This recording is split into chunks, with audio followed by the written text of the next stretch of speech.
Susianti menangis saat dirinya melaporkan kasus dugaan pungutan liar oleh petugas lapas yang diderita oleh anaknya. KPK menetapkan Kalapas Sukamiskin Wahid Hussein sebagai tersangka penerima suap jual beli kamar di lapas. KPK juga menetapkan Fahmi Darmansyah yang merupakan suami selebritas Inneke Koesherawati sebagai tersangka pembunuhan. Kepolisian Resor Sorong, Papua Barat kembangkan penyelidikan keterlibatan oknum sipir lapas terkait tertangkapnya narapidana Yohanes Utratan alias Milax. Berstatus narapidana di lapas kelas 2B Sorong, pelaku bebas keluar masuk lapas karena membayar oknum sipir. Assalamualaikum warahmatullahi wabarakatuh. Izin memperkenalkan diri Taruna Utama Akbar Faris Ramahunapa, STB 3890. Izinkan saya di sini menyampaikan terkait dengan dokuplok yang akan saya jelaskan mengenai pungli yang ada di masyarakatan. Nah, di sini saya akan mengambil judul yaitu mengembalikan jalur kereta yang telah lari dari rel. Nah, yang pertama, sini saya akan menjelaskan mengenai pendahulunya terlebih dahulu, latar belakang. Masyarakatan merupakan suatu subsistem peradilan pidana yang melaksanakan penegakan hukum di bidang perlakuan terhadap narapidana, tahanan, dan pidana. Nah, hal ini dijelaskan dalam pasal 1 ayat 3 Undang-Undang Nomor 22 Tahun 2022 tentang pemasyarakatan. Nah, selanjutnya, apa sih narapidana itu?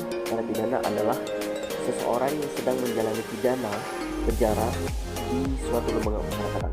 Nah, sedangkan tahanan merupakan seseorang yang sedang menjalani proses peradilan dan ditahan di rumah tahanan negara. Nah, mereka ini tentunya memiliki hak. Salah satunya yaitu hak menerima atau menolak kunjungan dari keluarga, advokat, maupun masyarakat. Nah, namun seringkali banyak dimanfaatkan oleh oknum-oknum dengan pemberian hak ini.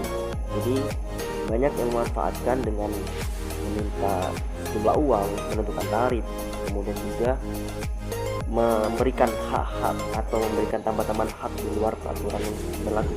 Dan tentunya hal ini menjadi sorotan kita bersama karena memang berdasarkan berita-berita yang ditunjukkan di awal tadi bahwasanya banyak pemberitaan mengenai pemasyarakatan tentunya berkaitan dengan adanya pungli, narkotika, suap dan sebagainya.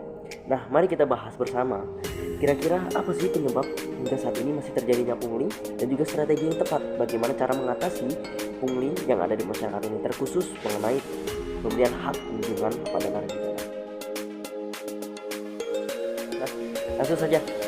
Yang pertama, penyebab masih adanya pungli dari pemberian hak kunjungan dari keluarga narapidana.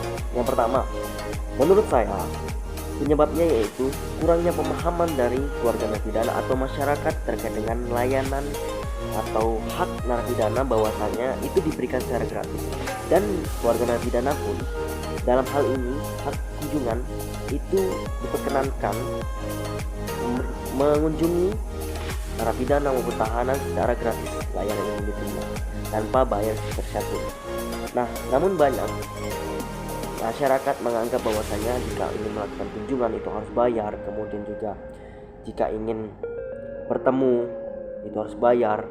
Jadi ini yang harus kita luruskan bersama bahwasanya di pemasyarakatan khususnya dalam hal layanan kunjungan ini tidak dipungut biaya sama sekali atau gratis. Kemudian penyebab yang kedua yaitu banyak keluarga narapidana yang memanfaatkan, yang tidak ingin mengantri, kemudian juga ingin waktunya diperpanjang. Ini dimanfaatkan oleh oknum-oknum dengan meminta tarif uang, sejumlah uang, sehingga oknum tersebut bisa memberikan waktu perpanjangan, kemudian juga memberikan hak dan sebagainya yang di luar peraturan-peraturan. Nah, ini harus kita bereskan bersama. Kemudian yang ketiga menurut saya adalah integritas dari petugas. Nah, petugas ini harus berkomitmen penuh untuk dapat memerangi atau menghindari perilaku-perilaku di luar aturan. Jadi sekarang ini masalahnya banyak oknum-oknum yang kurang berintegritas atau tergoda dengan sejumlah uang. Nah, ini tiga hal penyebab dari masih adanya penyebab pungli dari layanan kunjungan keluarga. Kemudian lantas apa sih strategi yang dapat diterapkan untuk mengatasi permasalahan ini? Menurut saya yang pertama yaitu dengan menerapkan sistem online atau sistem based on technology. Jadi tidak ada lagi manusia ketemu manusia, masyarakat ketemu petugas, ataupun transaksi lain yang memungkinkan dapat terjadi.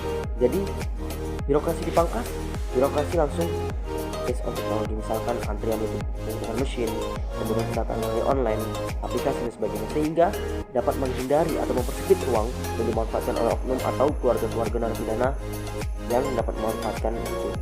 Kemudian juga yang kedua yaitu memberikan pemahaman kepada keluarga narapidana bahwasanya tidak diperkenankan, tidak ada lagi pungli, tidak ada lagi oknum-oknum yang bisa dimanfaatkan demi kepentingan dari keluarga narapidana itu.